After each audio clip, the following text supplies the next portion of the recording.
Najiri on pole, Otter alongside. 5 red lights and the sprint to turn 1 begins. Now we're racing in Super 4 at Sugo. Look at Fraga from row 2. Pulls level to Otter, but Otter gets boxed in by both. It looks like Najiri and Fraga. Fraga locks up and runs wide over the curving. He might lose out to Makino, but he holds his line and takes 3rd place. But that was beautifully executed from Najiri. Holds pole position and the lead off the start. Boxed in the dandelion, and he holds the place. One car getting slightly sideways. Cars getting all over each other. The Ingin cars have dropped back a little bit by the look of it. That was Sakaguchi and Oyu mixing with O'Sullivan by the look of it. Jerry will try and defend, but Otto straight in the slipstream. Looks to the outside, tries to dummy up the inside. But Jerry wasn't confident on the racing line. He pumps in the quicker flying lap. That's interesting because on the first proper flying lap of the race, 107.630, Otter on OTS and the slipstream, quicker than the leader Jerry, which is quite fascinating. One of those races becoming now where, yes, there's not that much overtaking, but it's the tension of the strategy. Which way is it going to go? Which one of these 3 drivers in front is going to blink first? Is it going to be Najiri from pole? Is it the championship leader? Is it what we think is the dark horse in this race, Igor Fraga? He wants to take another race victory. And of course, what a story that would be. Though, was it 7 days ago?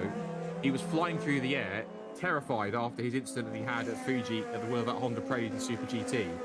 It's an if, and we're tempting fate, but it's an if. If he pulls off at least a podium here and can put himself in contention for the win, that would be one incredible story to take away, and the contrast from 7 days before. Number 38 is Sakaguchi. Sakaguchi off the road, whether that's mechanical or an incident of some kind. It's pulled off. This looks undamaged, and that's also off the road. Stanek. There it goes. And how perfectly timed is that fallen into Nakajima's and Fraga's lap here?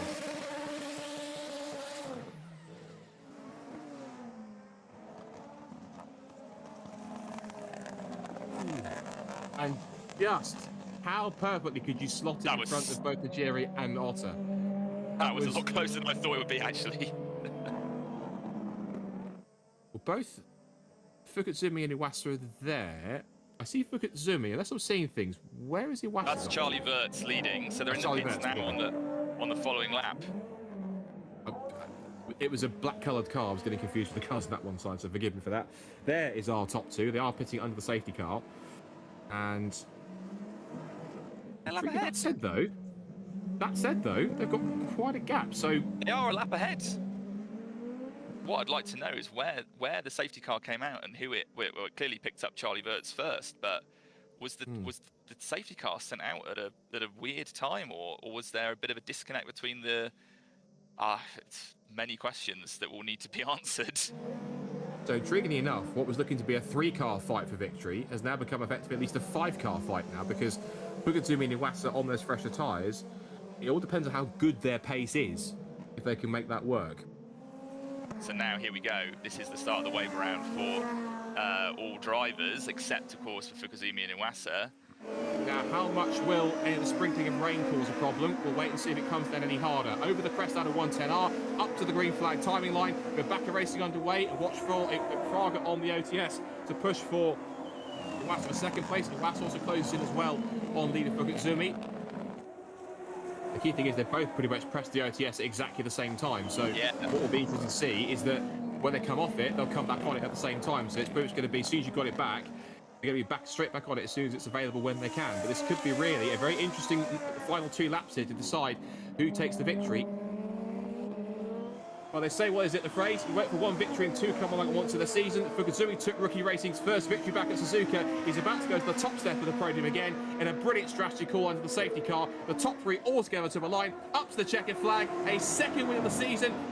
Nirei Fukutsumi, he wins an extraordinary race of round 8 of Super Formula 2026 at Sugo's. A brilliant drive for Fukutsumi and another Toyota victory for the season. Iwasa gets 2nd place, Fraga 3rd, and they closed in so hard at the end on that OTS.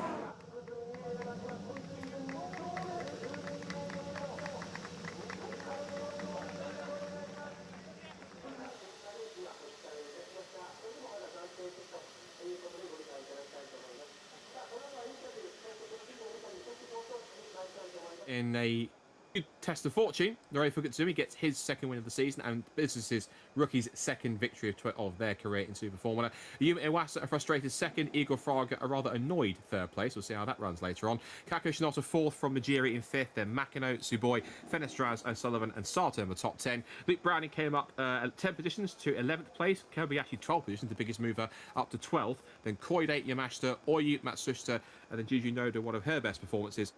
As we see the championship there, Kakano Shinota still with a huge lead, 46.5 points, so it has gone down a little bit. Fukuzumi's now jumped to second ahead of Fraga, who goes down from third to fourth. Makino stays in P5 ahead of Tsuboi. Fenestraz, Nojiri jumping from P11 to P9 there as well, so that's a significant move.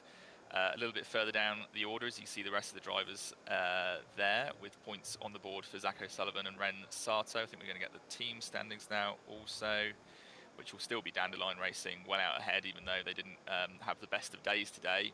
Tom's staying